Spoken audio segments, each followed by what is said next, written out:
now. One thing to look at with NASCAR and this announcement about fans, and also, I guess you can look at Major League Baseball continuing to fall behind. And again, another chance for them to fix something, yet instead, we don't get anything back. Instead, we don't get any type of reward back. And maybe Major League Baseball has something in front of them that they can now use as motivation, because other leagues coming back didn't do it. Public shaming didn't do it by everybody around it. Media personalities coming out and saying, this is it. They're not coming back. You're lucky to get 48. Some of this should have at least been a catalyst, if not a cattle prod, to just zap these suckers, these owners, into accepting somewhat of a halfway decent deal. Now, Matt Perrault, Sports Talk Matt, pushing the odds, not what are the odds, is going to join us 6:30 Eastern. 7 o'clock, we'll look into 2 NFL futures that you have to pay attention to. We'll only bring back, it's not the 3 bets of the night, but it's the 3 NFL futures. And we're already looking at week 1. Absolutely. I don't care about preseason games right now. I don't care about somebody pulling a hamstring at camp, any of that. Week 1 futures in play tonight, as are NBA futures right now for this postseason. And everybody is jacked up about Ben Simmons being jacked up. So a couple of people I respect out there in the social media world saying this is it for the Sixers, not the opposite way that we talked about earlier with baseball, but here, as far as this is going to be the catalyst to put the Sixers over the top. I'll tell you at 7:30 why I'm not doing anything at all bet related with the Philadelphia 76ers until they do one thing. And that's all I ask, is just one thing. Now, NASCAR has thrown down the gauntlet. We've seen the Indy 500, Brick Motor Speedway. Racing has thrown down this gauntlet, saying fans will be in the stands. That's it. Otherwise, it was like mutiny. Otherwise, it was like we thought that if we weren't going to get fans in the stands, we weren't going to race, like that type of mutiny expected. Instead, I'll read you what happened on June 21st, what's expected at the Talladega. The announcement came today where NASCAR is actually allowing fans back into the speedway for a pair of races. We've seen it so far, right? We've seen yesterday or Sunday, technically these days, man, they blend together. Kevin Harvick wins the race.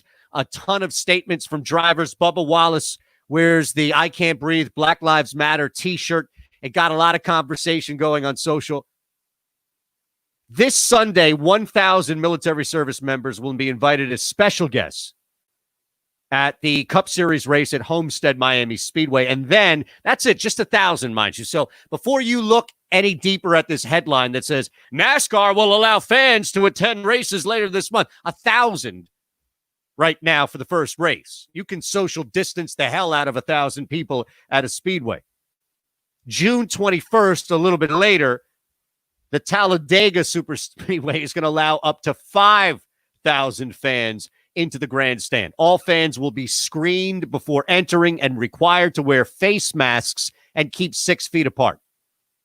So this isn't you and your family down at the boardwalk, walking up and down. Nobody's wearing masks. This isn't any of these videos that may or may not come out of people in gatherings. I don't care where it is around the country, whatever people are doing, and you're just playing the mask game. Well, that person's not wearing a mask. That person's not wearing a mask. None of that. This is a controlled environment. And let me add, this is not NASCAR, or if it were any other league, it just happens to be NASCAR. That's the variable here. Being irresponsible. And that's the key element of it. People may have whatever prejudices and jump to whatever conclusions they want about the sport of NASCAR. I'm not here to debate that. What I am saying is it could be NASCAR, it could be the UFC, it could be Major League Baseball. It doesn't matter what the sport is or what it's labeled. The fact that they have fans 1,000 this Sunday. 2 weeks from now, we'll see up to 5,000 fans. And here's where I will tie it into what's happened over the last 3 weeks or so, even if you want to date back to Memorial Day weekend. If, in fact, and you have to understand, and I direct you to the Philly Voice column that will be out tomorrow and the YouTube that's already up now, the video and the page, Weekly Doctor Show. If, in fact, and this is key here, because we're talking about 1,000 on Sunday and then 5,000 the following week. If you're going to reopen a country, a society, there is going to be, even if it's low, there is going to be some sense of a transmission. There will be some level of numbers going up as we continue to test, mind you. So both of those factors would lead to, well, tests have gone up, tests have gone up. Now, you know better to just jump off a bridge that way, because tests going up doesn't necessarily mean any death knell or anything even negative, to the point at which it can be 99% of people coming back asymptomatic. They're aware of it. They're going out. They're taking the necessary precautions, masks, etc. Oh, by the way, if you look at the protocol here, all fans will be screened before entering and required to wear face masks and keep 6 feet apart. If you are an asymptomatic carrier, forget what you saw, which was a complete farce, that WHO article. If you are an asymptomatic carrier, the likelihood, especially because chances are more often than not definitively, but more often than not, that the virus load will be lower in you. It will be much more difficult for you to transmit the virus. You add a mask, a real mask, not a cloth where you should be quadrupling up, or a bandana, which you should probably be wearing 4. None of that. I'm talking about like a legit mask. If you're wearing a mask and you are keeping apart from people, and you're not touching anybody, and what you're touching isn't touched by anybody else, you're not coughing, you're not sneezing, no bodily fluids are going on anything or anybody, it's going to be, and this is something that we do have since this thing is hit, enough data to at least say it's going to be highly, not unlikely, but difficult to transmit as an asymptomatic carrier. I say all of this because 1,000 fans this weekend, 5,000 fans into the grandstand 2 weeks from now. If this continues to be okay and doesn't result in a direct area where you can target and say, man, I went to the Talladega, there's a problem. A lot of people spike, things like that. And this is the key caveat, wherever you see large amounts of people gathering, mass gatherings, Philadelphia we saw here, Houston, LA, wherever it may be, big cities coming together, protesters out there in mass gatherings, if the numbers in the next 2 to 3 weeks come back with a percentage of increase, which was, again, expected, even areas that were on lockdown, South Korea, Singapore, everybody that reopened saw some level, even if it's low, some level of an increase in positive tests. So if the increase in positive tests as a result of everybody being out and about protesting, for the most part, I'm talking about large gatherings over the last 2 to 3 weeks, and people here, we saw 10,000 plus coming together. So you look, as a result, since the murder of George Floyd and the movement that has been sparked since, where people have been gathering in mass. And look, you also have to factor in other people there as well. As much as I've seen PPE and as much as I've seen plenty of people in large crowds look like they're taking basic precautionary methods, masks, trying to keep apart, knowing that people, and you even see video of sanitizing and things and sanitized stations. I don't know, media. I've watched plenty of reporters down there covering things that aren't wearing anything. Law enforcement. How many law enforcement officials have been at protests not wearing any type of mask outside of a riot shield, which ain't going to protect you? Those things aren't WHO guaranteed by any means. So think of this.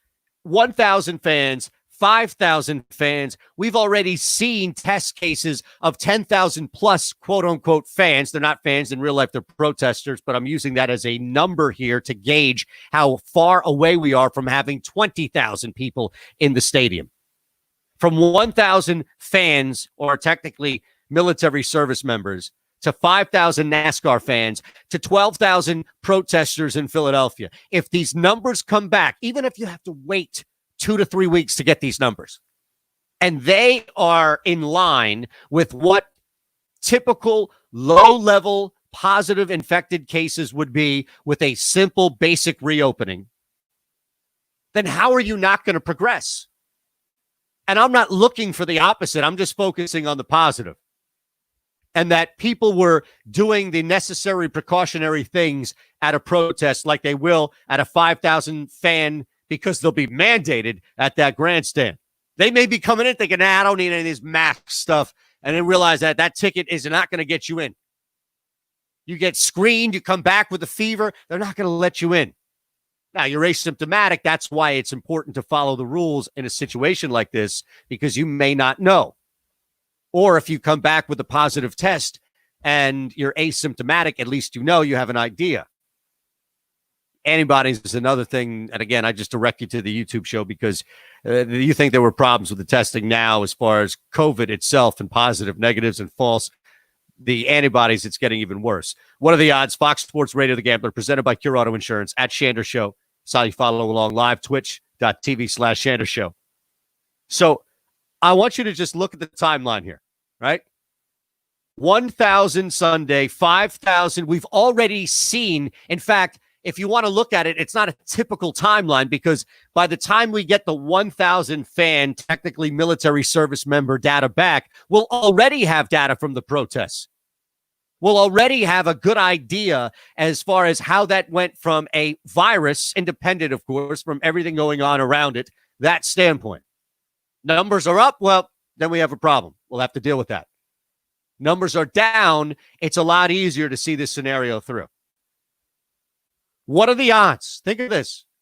The NBA and the NHL, will chat with Matt Perrault coming up at the bottom of this hour. The NBA and the NHL are going to be stuck in these hub cities. NBA one place, NHL two places. Opening it up to fans, you're going to get very little back as far as a return that may not, in their eyes, be worth the risk.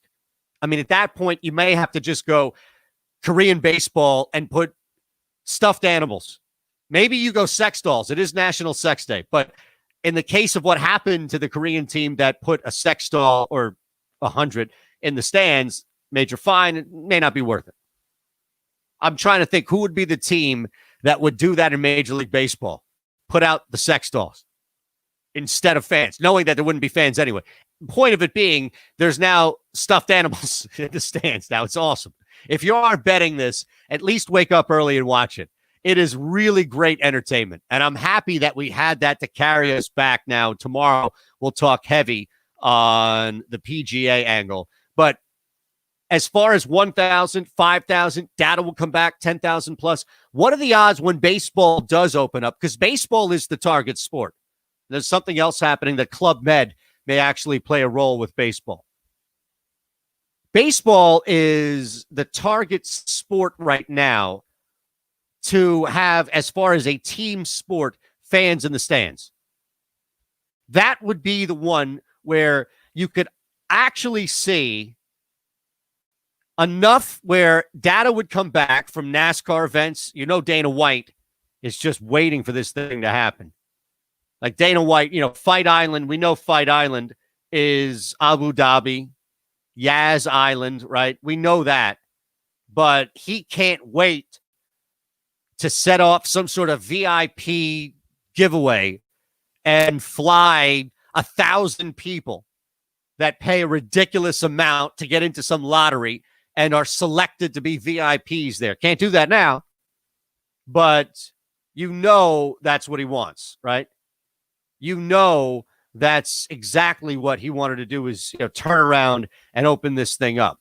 I don't necessarily know if it's going to be the same for baseball day one. We'll have to see how this thing plays out. But what I will say is, if you continue to see small amounts of people in stands, 1,000, 5,000, 10,000 would be a logical progression, right? Especially since we'd have protest data come back, and that would be pretty good, pretty favorable if, in fact, those numbers are low, right around what would be expected to come back.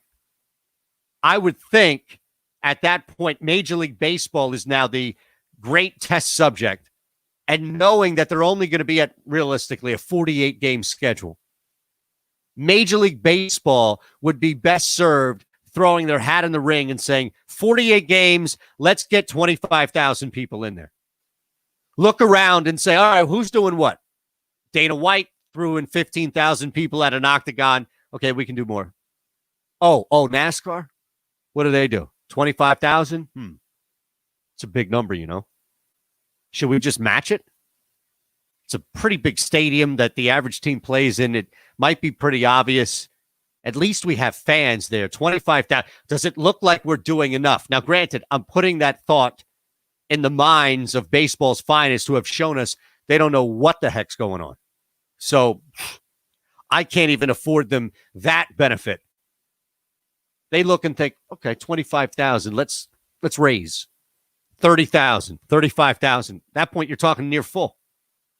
So a lot of people there at a baseball stadium where you're now talking about having really close to a high number.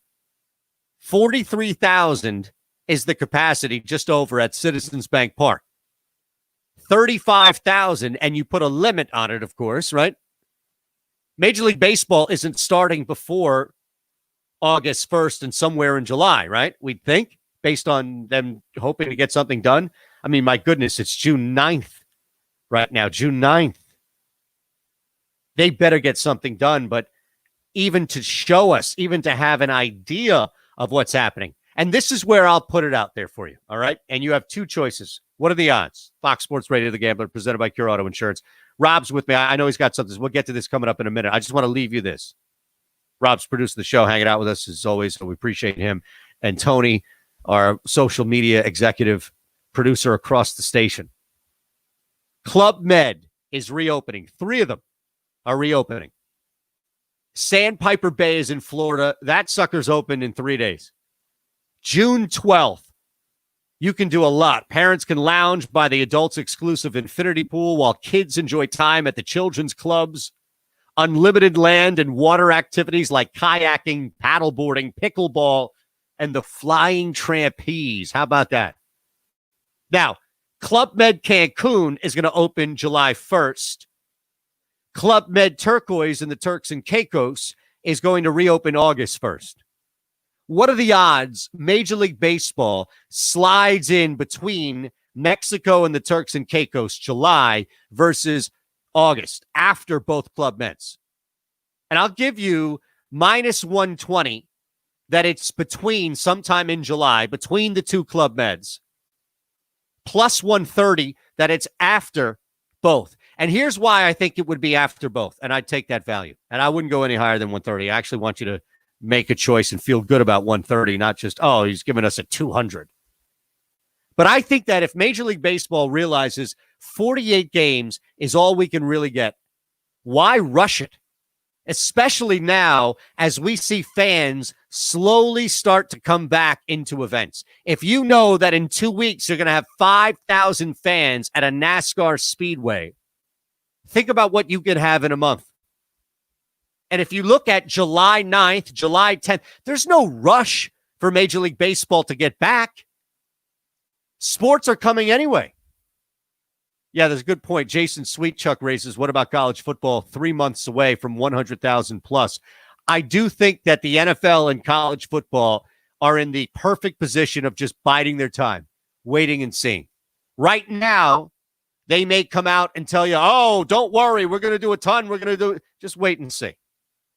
And I'm not saying college football exclusively. I'm saying the NFL and college football are going to say no fans, rightfully so right now. But let's wait and see, because I think things would change rapidly. And to your point on Twitter at Shander Show, if you're looking at college football, the NFL having fans and stands, even more reason. Major League Baseball can put 48 games. They could play it neutral areas that are warm, not worry about playing deeper into the calendar, and they can get fans in the stands. That's the key element there. That's why I do it. Now, Rob, I'm curious because I trust you like no other. And if you tell me you have an idea, then we roll with it because I know everything you've given us so far has been great.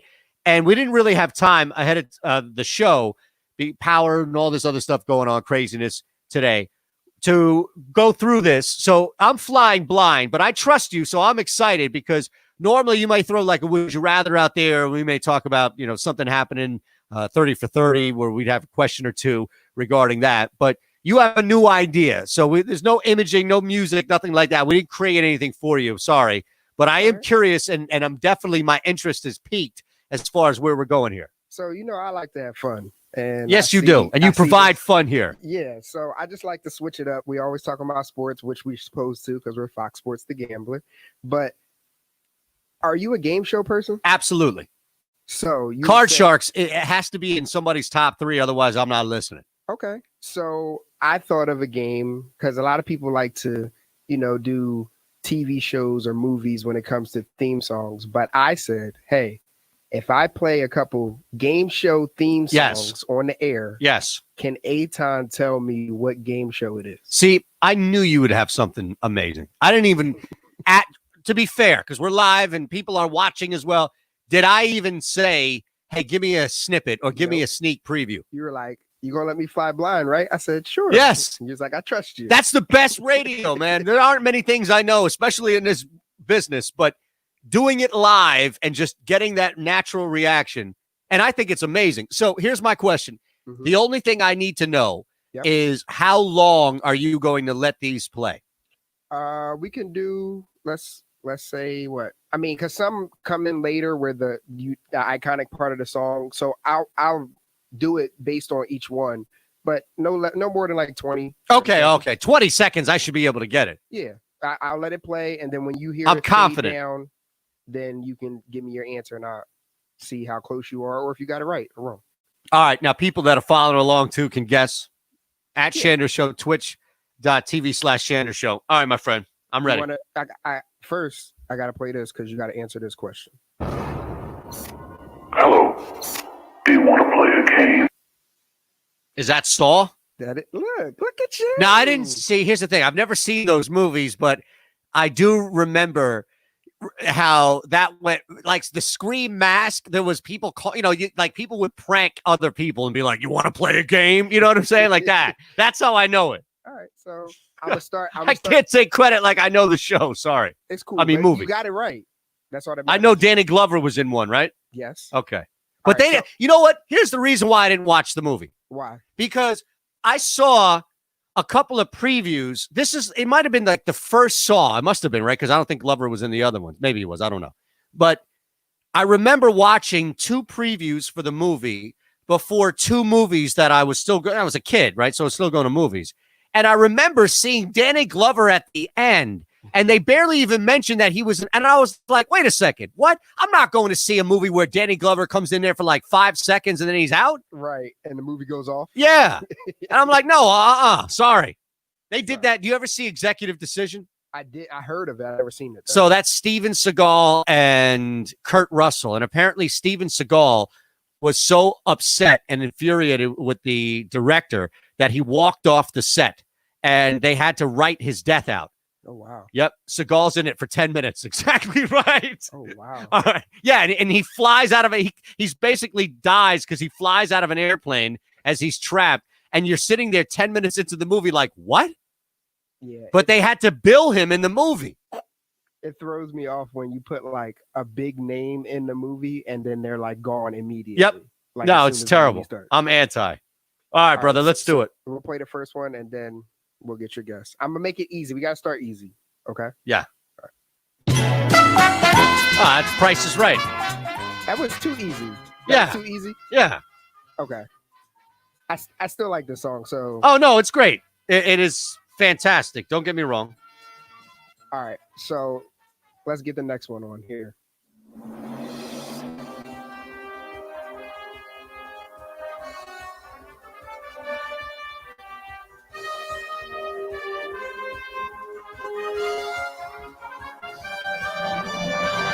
Man.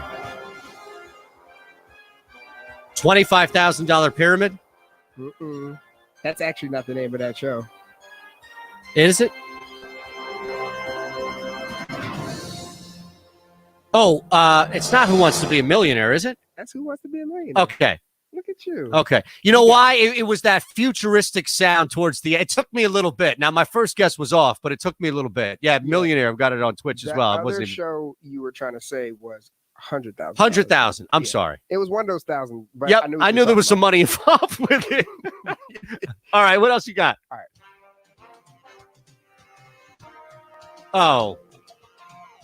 I needed to kick in, but...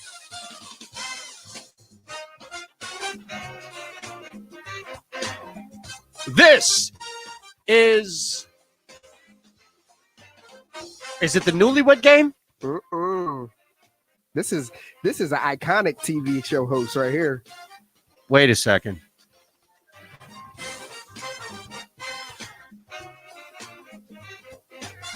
No.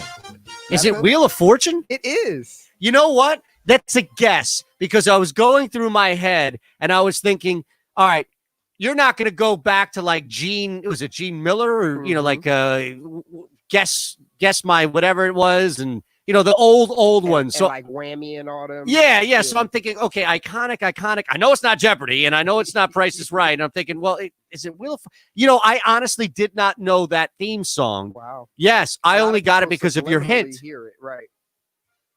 That's good. great. Okay. All right, what else? All I right, love let's this. see. Here we go. I watch this every day. Oh yeah.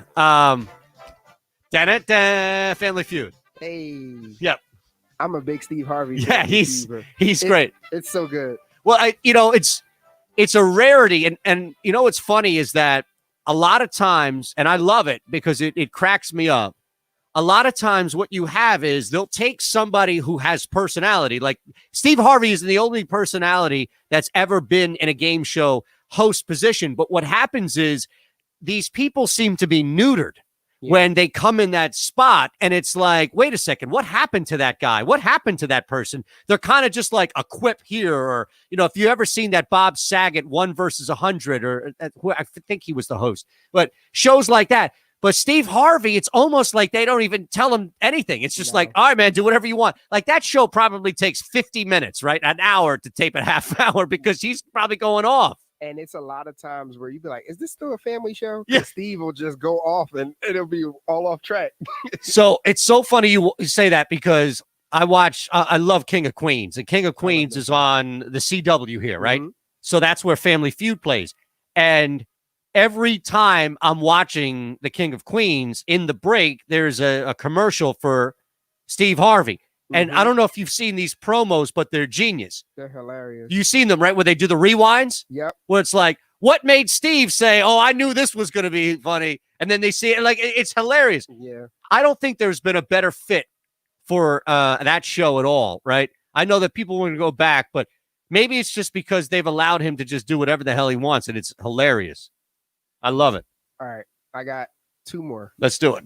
One, you'll probably get immediately, but I'm still going to play it. Jeopardy. That was too easy. Yeah, well, you know. I mean, we use. I battle the fiance every night, so. Are you a Jeopardy like master? Not a master by any means. No, I mean, here's the thing. It's kind of like golf, right? I'll give you a perfect analogy. Golf is a lot different when you start keeping score, right? Mm-hmm. You go out there, you can have fun, you can get through 9, 18, and for a lot of people that play, it's like you're not keeping score. Oh, okay, I mean, you may be in your head and all, but it's not a big thing. It's not a big deal. If you keep score and you're making every single mark of what you do, that game becomes a lot more intense and you realize just how bad you are. My point of it is that if, in fact, I got penalized for my wrong answers like I would on TV, I probably wouldn't be doing as good as I think in my head. I'll tell you, she's really good at Final, though. She nails Final. Like Final Jeopardy? Yeah, I'd say 4 or 5 nights she nails Final Jeopardy. All right, last one. What you got, brother? All right, let's see. Yes, I know this. Older? Yes, it is older. Is it the match game? It is. Yes! Look at you! You're okay, I'll tell you why, man. There isn't much...